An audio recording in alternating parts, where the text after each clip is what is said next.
Hi friends, I hope you are doing great. So today I'm going to talk about one of the important concept and talk of the town in the recent days, which is US debt ceiling.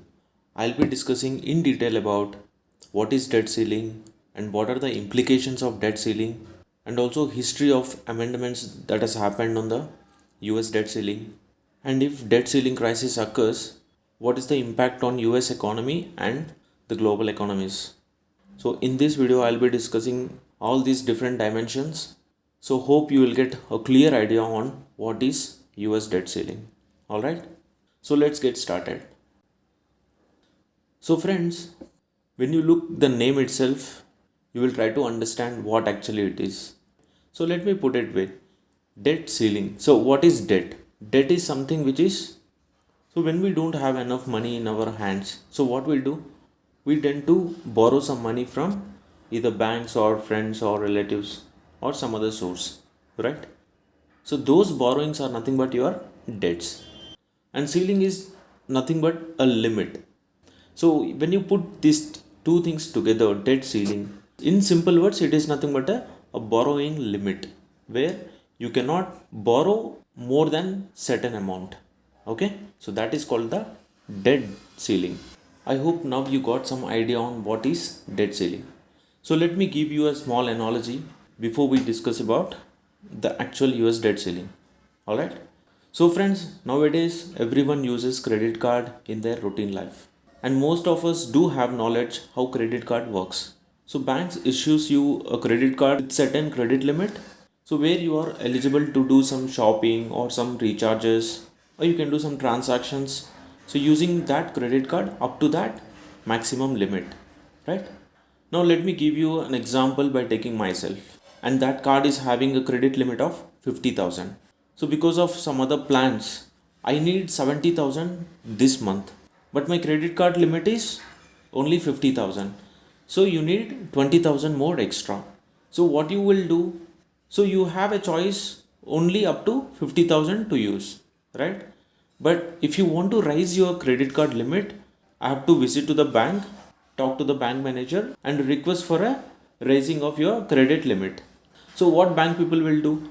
They will review your transaction history, and if they think that you are a valid customer, then definitely they're gonna increase your credit card limit. So this is the process how it works. So this is a simple example, and usually these kind of things happens in our routine life to many of us, right? Now let us apply the same analogy in US government. So according to the Constitution of America, the government cannot borrow money beyond certain limit.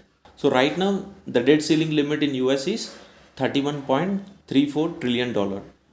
Also one more important concept that I want to give a brief idea on is budget deficit. So budget deficit is something which is very simple to understand. Let's suppose I have a 50,000 rupees, and in this month I am planning to spend 70,000. So I'm in a deficit of 20,000. The money what I have is 50,000. The money what I need is 70,000 to fulfill my requirements. So there is a difference of 20,000. So that 20,000 is nothing but deficit. So the same thing when we put in government case, as everyone knows that every year there will be a budget for a government. So government generates revenue from some sources like taxes collecting from the people, the investments, so all of these. And similarly, the government also spends money to infrastructure, to government schemes, salary to the employees, all of these. So when there is a case, if the expenditure is greater than the budget what the government is having, then that is called the budget deficit. So when there is a budget deficit, the government has to borrow money from external sources. So I hope you got clear idea on what is budget deficit. There might be a question that you get. So if some political party announces a lot of schemes to the country just to get into power, just because there is a facility where government can borrow some money from other sources and they can distribute to the people, will that work? And of course, yes, that is how the government is running. But there will be definitely a certain limit where government cannot borrow money beyond that limit. Okay, so that is called the debt ceiling limit for any government. So now let us try to apply the concepts what we have understood, debt ceiling limit and budget deficit in the current US scenario. So right now in the US, the US debt ceiling limit is $31.34 trillion. So this debt ceiling limit will keep changing time on time. Okay, it cannot be the same, because when you think 10 years before, the debt ceiling limit might be even much lower. So here you can see this is US debt ceiling limit amendments in the US history. So in order to increase the US debt ceiling limit, yes, they have an option to increase the limit, but they have to pass the bill in the US Congress. So US Congress is nothing but a House of Representatives, which is like how we have a parliament in India. In order to make a law, the government prepares a bill where that bill has to pass from Lok Sabha to Rajya Sabha and Rajya Sabha to President. So that is a process how a new law can be made. So similarly, when it comes to US, and unfortunately in the US Congress, Republicans are having majority in the House, but the Democrats are in the ruling. So this is completely a political game. If Democrats having the majority, it won't be a much problem for them to pass the bill. Just because Republicans has the majority, it has become a big challenge for them to increase the debt ceiling limit.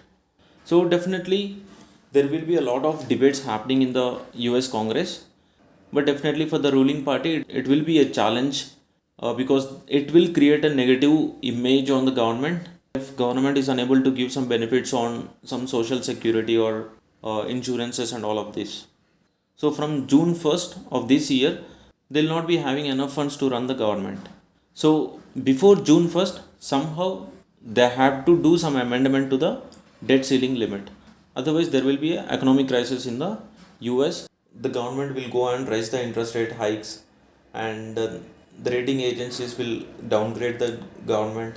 So this will create a lot of impact on US economy, and this impact is not just with the US, and it will even impact the other countries' economies across the world. So to summarize in a simple words, it is just a political game. Just because of Republicans having the majority in the House, they are blaming the Biden government. What happens if Republicans doesn't support to the increase of debt ceiling limit? So definitely there is going to be an economic crisis, and even the US government can become a default. But will that happen? It is not something very easy. Even in the history also, there are some times where the same situation has occurred, but there will be a lot of negotiations happen in between Democrats and Republicans, and somehow they will come up with a other plan to increase the debt ceiling limit. Even if Republicans doesn't support, that creates even a bad image for the Republican Party in the country, because the economic crisis for a country will create a lot of damage. We will have to wait and see how soon the negotiations will complete. So let us hope there will be some conclusion very soon for this US debt ceiling issue. So to summarize, definitely this is right a political game where one party has to create a bad image on another party and vice versa. So I hope you got a clear idea on what is US debt ceiling crisis.